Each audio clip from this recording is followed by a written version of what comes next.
journal. Hélène Assabi. Bonjour à tous et merci de rester avec nous pour ce journal dont voici le sommaire. Les Togolais auront bientôt un numéro d'identification unique sur la base de leurs données démographiques et biométriques. Le projet de loi sur l'identification biométrique des personnes physiques a été adopté hier en Conseil des ministres. Le gouvernement a aussi pris un décret qui fixe le régime financier des collectivités territoriales. Le Togo célèbre par anticipation ce vendredi la journée internationale des femmes. Plusieurs activités sont prévues pour amener les femmes à se lever pour réclamer leurs droits. Dans ce journal, vous aurez les échos de la célébration à l'OTR.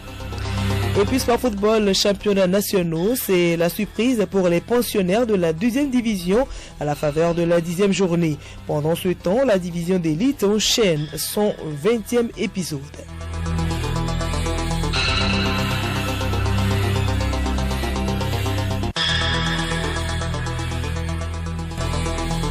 Radiolomé.tg.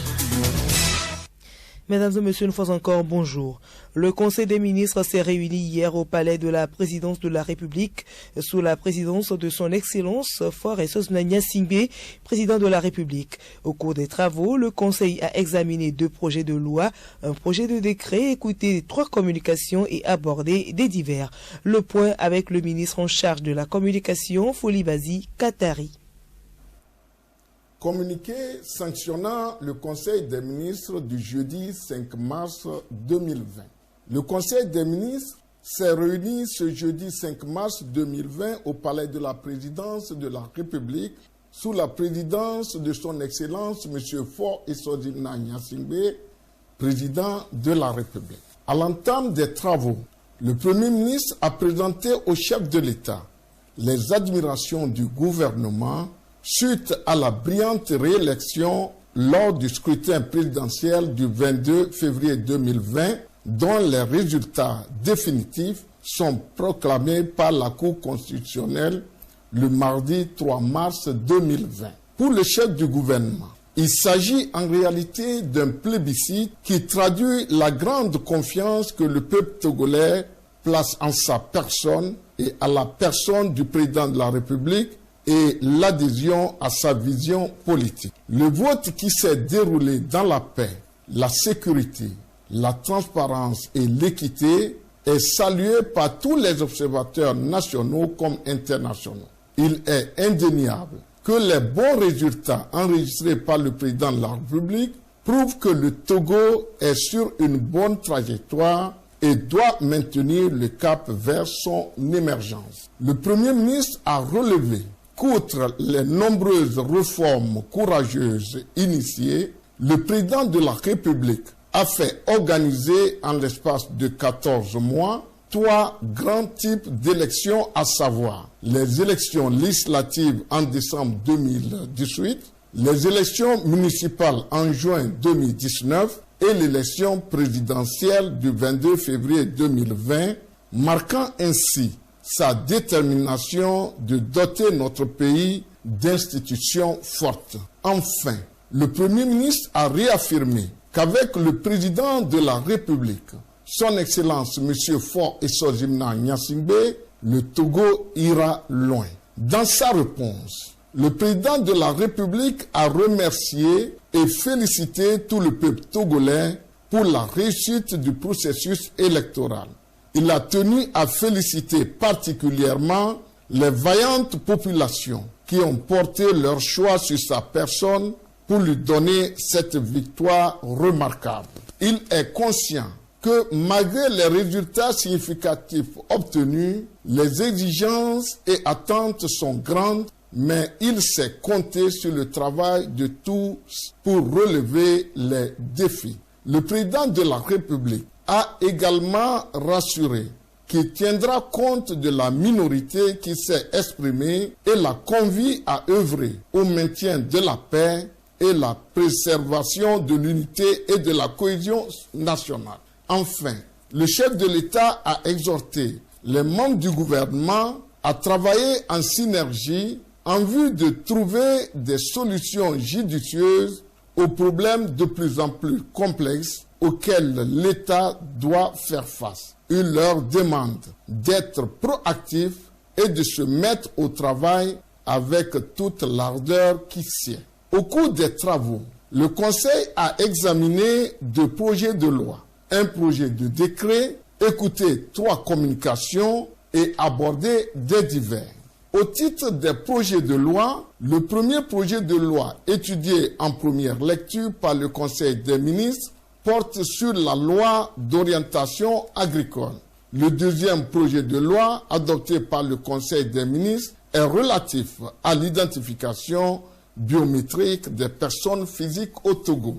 Le processus de dématérialisation des services publics engagé depuis quelques années par le gouvernement afin de faciliter la fourniture ciblée des services publics et sociaux et de renforcer l'inclusion des populations conformément à l'axe 3 du plan national de développement a rendu indispensable l'identification biométrique des personnes physiques. Dans le contexte actuel, l'analyse des mécanismes d'identification au Togo a permis de constater une diversité, voire une incohérence entre les multiples moyens de preuve utilisés pour établir l'identité des personnes physiques. Ainsi, les mécanismes d'identification en cours, tant sur le plan social que sécuritaire ou même en matière de lutte contre le blanchiment des capitaux, restent perfectibles. D'où la nécessité d'implémenter un système d'identification et d'authentification sûr et fiable des personnes physiques au Togo. Il s'agit de l'identification biométrique. En effet, l'identification biométrique consiste à attribuer à toute personne physique de nationalité togolaise ou résidant au Togo un numéro d'identification unique NIU sur la base de ces données démographiques et biométriques. Ces données ainsi que les NIU permettront de générer une base de données centrale sécurisée qui servira de référence pour la vérification de l'identité des bénéficiaires des services publics, privés ou sociaux. Elle est une étape fondamentale pour l'élaboration de projets nationaux structurants et facilitera notamment la mise en place d'un registre social unique et la couverture maladie universelle. À long terme, l'identification biométrique permettra, entre autres, d'assurer le suivi administratif du citoyen, de simplifier la mise à jour du fichier électoral, de réduire les fraudes dans le secteur financier et de faciliter l'accès aux services de santé ainsi que le ciblage des bénéficiaires des aides dans le secteur social. Le présent projet de loi a donc pour objet d'établir un système d'identification et d'authentification des personnes physiques et une méthodologie sûre et fiable permettant d'obtenir, de mettre à jour et de conserver les données sur l'identité des personnes physiques inscrites. Au titre des décrets, l'unique décret adopté par le Conseil des ministres fixe le régime financier des collectivités territoriales. Dans le cadre de l'harmonisation des pratiques budgétaires et comptables des collectivités territoriales au sein de l'espace communautaire, le Conseil des ministres de l'UEMOA a adopté le 24 juin 2011 la directive portant régime financier des collectivités territoriales qui devrait être transposée dans l'ordonnancement juridique de tous les États membres au plus tard le 31 décembre 2012. Le présent décret s'inscrit dans cette optique. Il permet de clarifier de manière concise et précise les rôles et responsabilités des acteurs de l'exécution du budget de la collectivité territoriale, tout en indiquant les procédures d'élaboration, d'adoption et d'approbation du budget d'une collectivité territoriale. Ce décret met un accent particulier sur les opérations d'exécution et de fin d'exercice. Il met également en exergue les différents contrôles de l'exécution du budget et l'obligation de reddition des comptes auxquels sont soumis les acteurs de la gestion des finances locales. L'adoption de ce décret permet à notre pays de remplir son obligation de transposition et garantir les mesures de transparence dans la gestion des deniers publics s'agissant des collectivités locales. Au titre des communications, la première communication écoutée par le Conseil des ministres est présentée par le ministre chargé du développement du secteur privé. Elle est relative à la première édition de la Semaine du secteur privé. Placée sous le thème « Secteur privé, moteur de croissance et du développement socio-économique du Togo », la première édition de la Semaine du secteur privé, tenue du 4 au 8 novembre 2019, s'inscrit dans le contexte du plan national de développement dont la mise en œuvre requiert une forte implication du secteur privé. L'événement a eu pour objectif de mettre en lumière le rôle primordial du secteur privé togolais dans la croissance de notre pays, d'échanger sur les défis à relever pour faire du Togo un pays émergent, ainsi que sur les pistes de solutions à privilégier en capitalisant sur les atouts de notre économie. En dehors des discussions de haut niveau tenues en présence de M. le Premier ministre sur les opportunités et défis du secteur privé dans la mise en œuvre du PND, ainsi que la promotion du secteur privé à travers la fiscalité, 10 panels de discussion ont eu lieu et porté notamment sur les stratégies de promotion du secteur privé et de la consommation locale.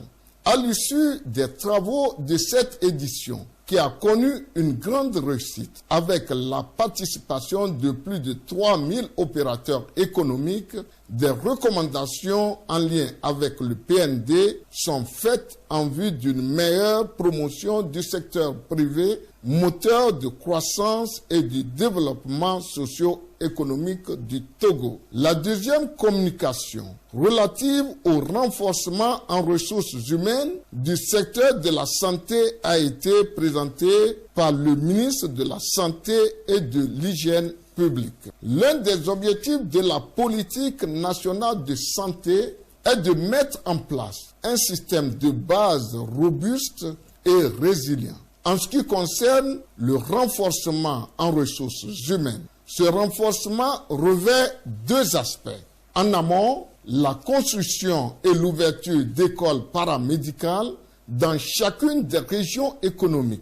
L'ouverture d'une faculté de sciences de la santé à l'université de Kara et l'ouverture d'une 12aine de spécialités postdoctorales ainsi que d'une filière d'ophtalmologie à la faculté des sciences de la santé de l'université de Lomé. De cette structure de formation sortent annuellement 1 millier d'agents de santé. En aval, le recrutement d'agents de santé sur la base de critères, en l'occurrence la couverture sanitaire des 3 niveaux de la pyramide du système sanitaire, à savoir central, régional et périphérique, le ratio soignant-non soignant, le profil professionnel des soignants devant respecter l'équilibre entre personnel médical et personnel paramédical et les projections tenant compte des départs à la retraite et de la croissance démographique.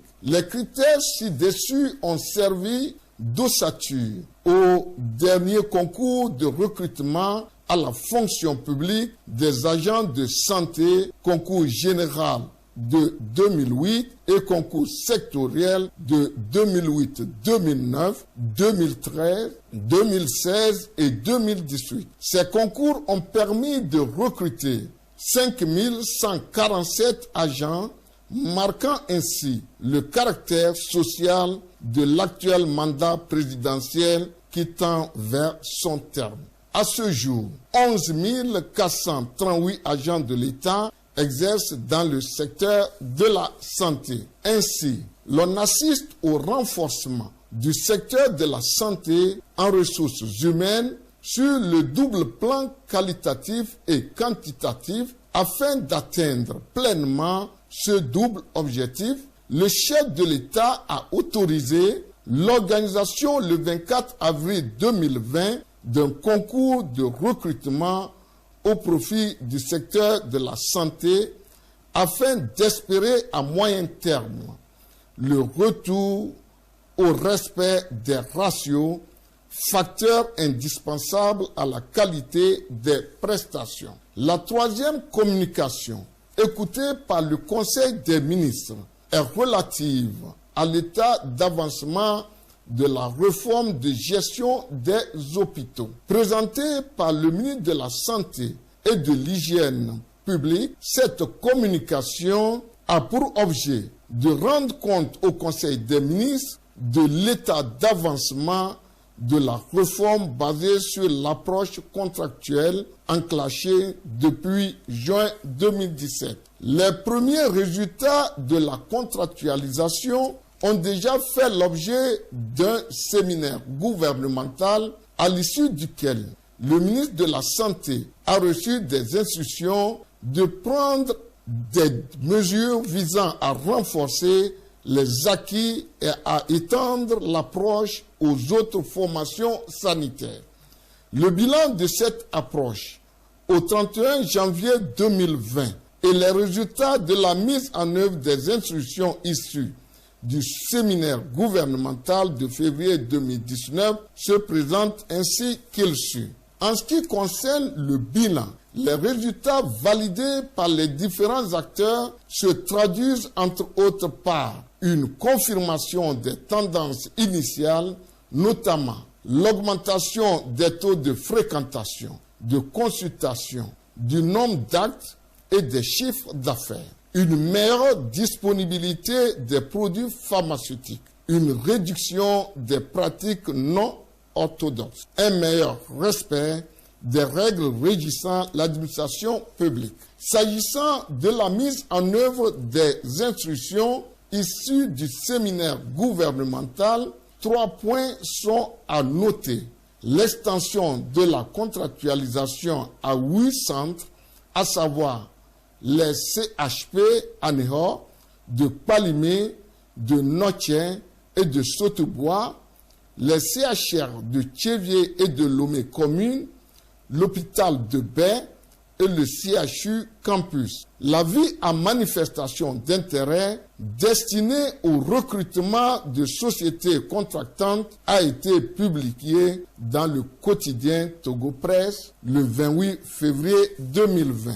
La mise en place d'un bonus promotionnel à la productivité au profit des agents dont la mise en œuvre est effective au CHU Cara et sa réplication en cours dans les autres formations. L'évaluation externe de la contractualisation dont la prise en charge financière sera assurée par l'Organisation ouest-africaine de la santé. Au total, la contractualisation a permis aux structures qui en ont bénéficié d'améliorer la gestion de leurs ressources financières et humaines, de réhabiliter et de relever le niveau des plateaux techniques et de créer un environnement propice à une meilleure prise en charge des patients et une qualité de soins prestés. Au titre des divers, le ministre de la Santé et de l'Hygiène publique a fait le point au Conseil des ministres sur les mesures prises par le Togo en vue de faire face à une éventuelle extension de la maladie du coronavirus. Il relève que le pays s'est conformé aux recommandations de l'OMS en la matière et a installé des dispositifs de surveillance dans les aéroports, aux ports et aux divers postes de contrôle des frontières. Par ailleurs, le Conseil a pris un décret portant changement de nom de canton et de chef-lieu de canton, ainsi que 9 décrets portant reconnaissance de la désignation du chef de canton. Fait à Lomé le 5 mars 2020, le Conseil des ministres. Justement, voici les décrets pris en Conseil des ministres au titre du ministère de l'Administration territoriale, de la décentralisation des collectivités locales, décret portant changement de nom de canton et de chef-lieu de canton dans la préfecture d'Agou. Au lieu de canton d'Agou-Nyongbo, chef-lieu Nyongbo, lire et écrire canton d'Agou-Nyongbo Sud, chef-lieu Nyongbo Sud. Au lieu de canton d'Agou-Nyongbo Agbetiko, chef-lieu Nyongbo Agbetiko, lire et écrire canton d'Agou-Nyongbo Nord, chef-lieu Nyongbo Nord. Décret portant reconnaissance de la désignation par voie élective du chef de canton de Kanyamboua, préfecture de Sotouboua, Monsieur Tiwou Bedjezim. Kazaboua, préfecture de Sotouboua, Monsieur Lanto Akaba Abalo. Saligbe, préfecture de Moyen-Mono, Madame Detcheni Adjo, épouse Lecourt.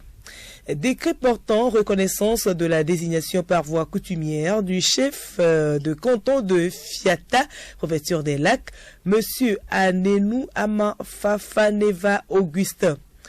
Blévier, préfecture du Ziob, Monsieur Toulassi Komi Doji. Kalanga, préfecture de Bassar, Monsieur Nyandi Nachipou. Koumonde, préfecture d'Assoli, Monsieur Amadou Rassiro. Venoukunya, préfecture d'Akebu, Monsieur Anani Kojo. Yala, préfecture d'Akebu, Monsieur Yehu Koku Agbeko.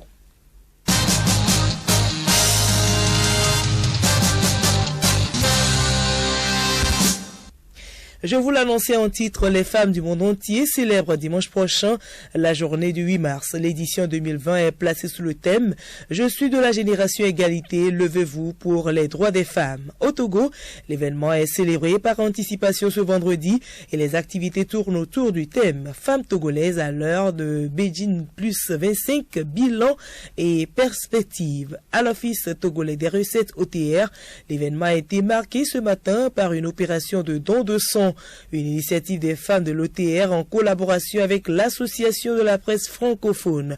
Reportage Honoré Boulissatom, présentation Bénédicte Kanda.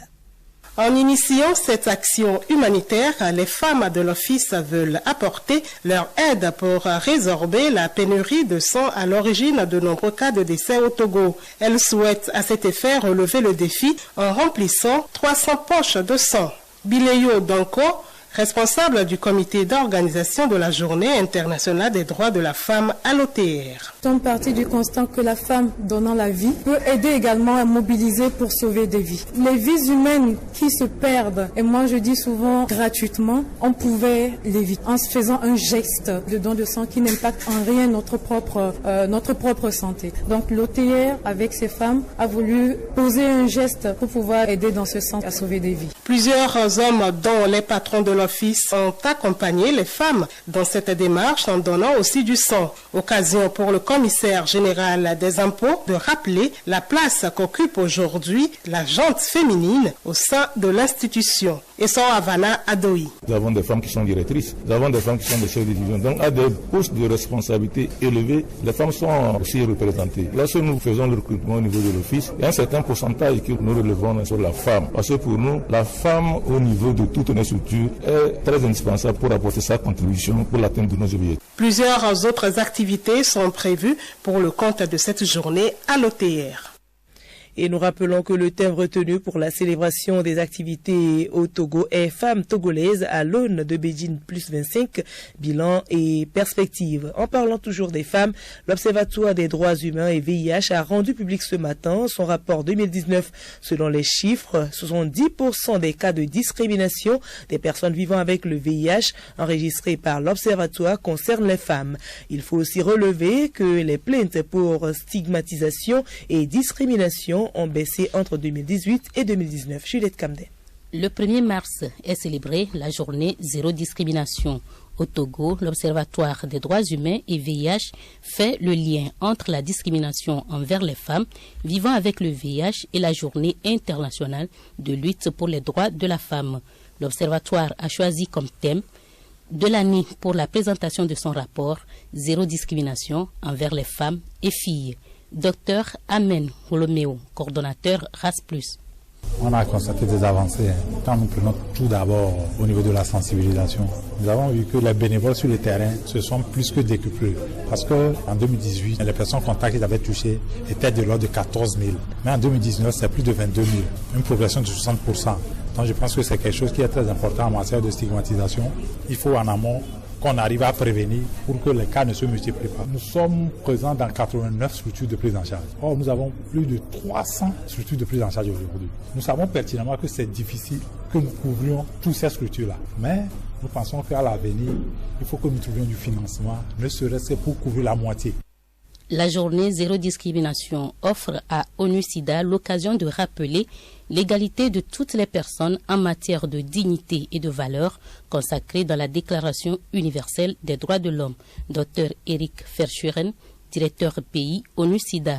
L'Observatoire est un outil très important qui met à la disposition des populations qui peuvent souffrir de la stigmatisation et donc forcément de la discrimination, les services qui permettent d'être à l'écoute des gens et d'agir sur les actes de stigmatisation qu'ils ont subis. Je pense qu'il y a un intérêt à offrir ce service à plus de gens, donc multiplier les endroits où les gens peuvent aller se plaindre. Deuxièmement, penser à élargir ce dispositif à d'autres actes de discrimination. La célébration de la Journée internationale de la femme est d'une importance capitale pour la gente féminine car elle leur donne l'occasion de renouveler les plaidoyers en faveur de leur situation précaire en vue d'un monde épris d'égalité en droit entre les sexes. Quelle est en fait l'origine de cette lutte et quels sont concrètement les objectifs poursuivis? Alice Berthe Barandao nous en parle dans ce magazine. L'origine du 8 mars s'ancre dans la lutte ouvrière et les nombreuses manifestations de femmes réclamant le droit de vote, de meilleures conditions de travail et l'égalité entre les hommes et les femmes qui agitaient l'Europe et le monde occidental au début du XXe siècle. L'instauration de la première commémoration a eu lieu en 1910 lors de la conférence internationale des femmes socialistes par l'activiste Clara Zetkin et s'inscrit alors dans une perspective révolutionnaire. C'est à partir de 1917, avec la grève des ouvrières de Saint-Pétersbourg, que la tradition du 8 mars se met en place. Après 1945, la Journée internationale des femmes devient une tradition dans le monde entier. En 1977, les Nations Unies officialisaient cette commémoration. Claire Konom, coordinatrice de l'ONG Floraison, nous situe le contexte de la lutte des femmes. La discrimination à l'égard de la femme a vraiment duré dans l'histoire de l'humanité. Mais au début du XXe siècle, les femmes se sont levées pour faire la lutte pour l'égalité. Et elles ont commencé déjà dans l'industrie textile. Les femmes ouvrières en Europe et aux États-Unis ont réclamé le salaire égal pour travail égal. Et la lutte a commencé au début du XXe siècle. Et au fur et à mesure, la communauté internationale a pris des dispositions pour que les droits des femmes soient respectés, pour que l'égalité et l'équité puissent être une réalité.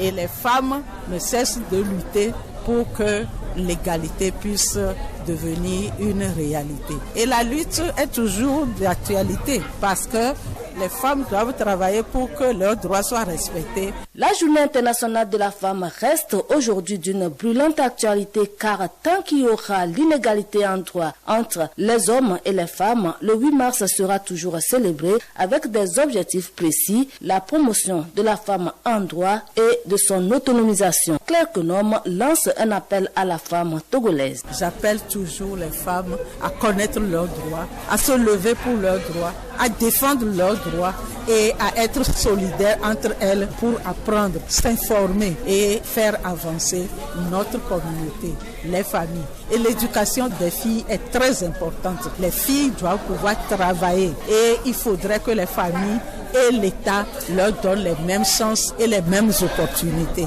Bonne fête à toutes les femmes. Des Radio Lomé et vous avez tout le Togo dans votre maison. Au menu de l'agenda culturel de cette semaine, du cinéma, du festival et du vernissage, Geneviève Pognon. Caresser le monde, c'est le nom d'une exposition d'œuvres d'art qui se déroule ce vendredi à partir de 18h à Lomé, derrière l'ENA, École nationale d'administration. Ce vernissage se donne pour ambition de jeter un pont entre l'éthique, le social, l'économie et le sociétal dans le monde contemporain. Autre sujet, le marché international des arts du spectacle d'Abidjan, le Massa, se considère comme l'un des plus grands festivals d'Afrique. Du 7 au 14 mars prochain, le marché des arts du spectacle d'Abidjan ouvre ses portes avec le Canada comme invité de l'édition 2020. Le but affiché de cette biennale est de renforcer les capacités des professionnels africains des arts vivants, musique, théâtre, danse et permettre l'accès des productions africaines et de leurs artistes au marché international. Parlons à présent du cinéma. Le panorama des cinémas du Maghreb et du Moyen-Orient aura lieu du 3 au 21 mars prochain en Seine-Saint-Denis, mais aussi à Paris. La 15e édition du festival nous amènera à la découverte de l'Iran, mais fera aussi un détour par l'Algérie. Et puis, l'industrie du cinéma indien a annoncé ce vendredi le report de sa grande messe annuelle équivalent des Oscars pour Bollywood en raison de l'épidémie de coronavirus.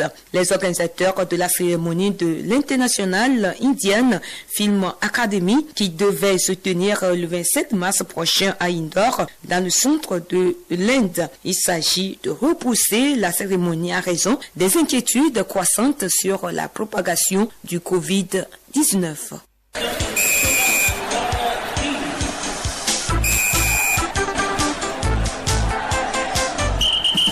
Sport football, championnat national de première division, la compétition est à sa 20e journée ce dimanche.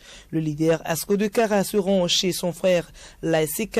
Pendant ce temps, la division inférieure fait sa rentrée pour le compte de la 10e journée. D'intéressantes rencontres sont au programme. Sibi Lawson. Au sud, au stade Oscar Anthony, l'étoile filante de Lomé reçoit Tombo de Dacha. À Sosa et JCA se donnent rendez-vous à Ablogame. À Tchevier, espoir de la localité réserve son hospitalité à Arabia de Tabligbo. Koto FC de Moritan rend visite à Kotoko de Lavier. Rendez-vous ce dimanche à 15h pour suivre tous ces matchs. Au nord, toujours ce dimanche à 15h, le leader actuel, l'AS Bina, se déplace à Sotoubois pour y défier Foupa. À Dapon, Fouadon de la localité accueille CDF Aknour. Zumbe de Mongo attend de pied ferme US Agbandi. Kakad de Doufelgou voyage à Kusuntu pour y affronter Agoua. Et puis Bunja de Ketao est au révélateur de Bikenti de Bassar. Rendez-vous ce dimanche à 15h pour suivre tous ces matchs. En division d'élite, c'est la 20e journée. En avancée ce samedi, l'Est Goport de Lomé reçoit Unisport de Kouloundé au municipal de Lomé. Voici les rencontres de ce dimanche. Le derby septentrional oppose Akara, le champion sortant SCK et le leader du moment, Asco. Akbalimé, Bourle-sous-des-Lacs, défie Gomido. Ange SC de Nochen sur ses propres installations offre son hospitalité à Sarah FC de Bafilo. Ifodje d'Atakpame dans son entre reçoit Koroki de Chamba. Semasi de Sokoudé se déplace à Lomé pour y défier Dito de Lomé. Enfin, Maranata de Fior support est au révélateur de l'AS OTR au municipal de Lomé. Football encore dans l'Hexagone, Paris Saint-Germain-Saint-Étienne, c'est l'affiche de la finale de la Coupe de France qui se disputera le 24 avril prochain. Lors des demi-finales jouées mercredi et jeudi, les Parisiens et Stéphanois se sont débarrassés respectivement de Lyon, battus sévèrement par 5-1 et Rennes dominé par 2-1. Football toujours dans le cadre de la célébration de la Journée internationale de la femme ce dimanche, le club Athleta FC du Togo se rend au Bénin pour jouer face à l'Association nationale des clubs et centres de formation de football féminin du Bénin au stade de l'université d'Abomey-Calavi. Les protégés du président Amenti Valentin quittent Lomé ce samedi après-midi. Et puis nécrologie, l'équipe de 2e division guinéenne, l'Étoile de Guinée, en route pour Cancan pour y affronter son homologue de Carafa Mouria, a fait un accident ce jeudi dans les environs de Timbo dans la préfecture de Mamou. On en dénombre des morts et des blessés. Les circonstances du drame et le bilan restent non communiqués pour l'instant.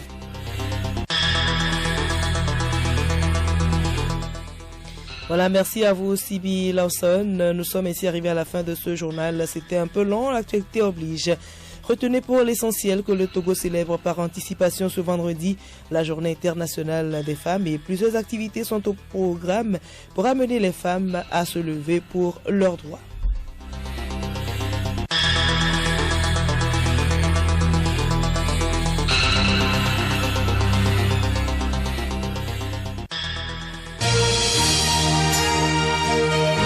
Radio Lomé, boîte postale 434, email radiolomé@radiolomé.tg.